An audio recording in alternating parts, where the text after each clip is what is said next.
What's going on, everybody? Cody from KHC here, and in today's video we have our good friends Shapiro's Gen 3 Raptor R, and unfortunately at Durham Town, the event that we were just at, his Gen 3 kind of took a shit. But guys, we have him covered. We are going to be fixing it in no time. But I actually wanted to bring it on over to Dale so he can give you guys an explanation as to what happened to the Gen 3 Raptor R. So let's go find Dale and let's go talk with him. What's up, guys? Dale over at Crazy House.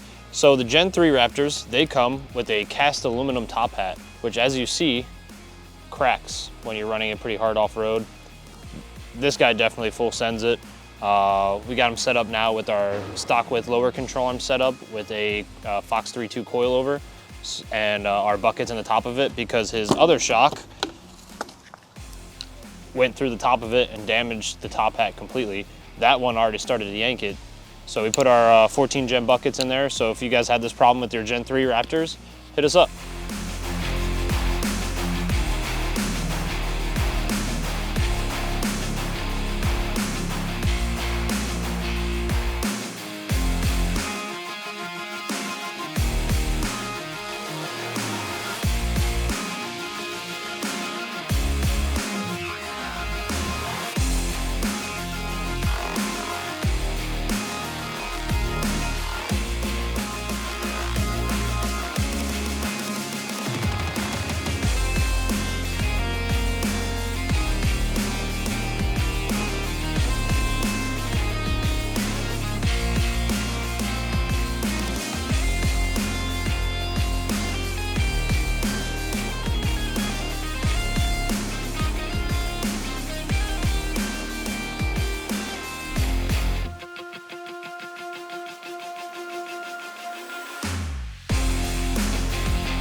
Well guys, here it is. Gen 3 Raptor is done, fully fixed, ready to hit the trails again.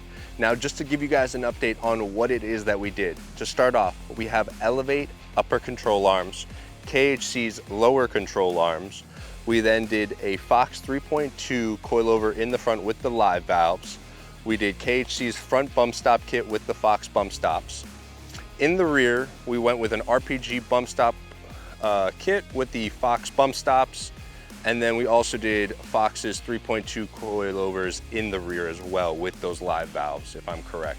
So guys, that is it for today's video. And as always, don't forget to like that video, comment down below, and subscribe to the YouTube channel and join the KHC family. And we'll see you in the next one.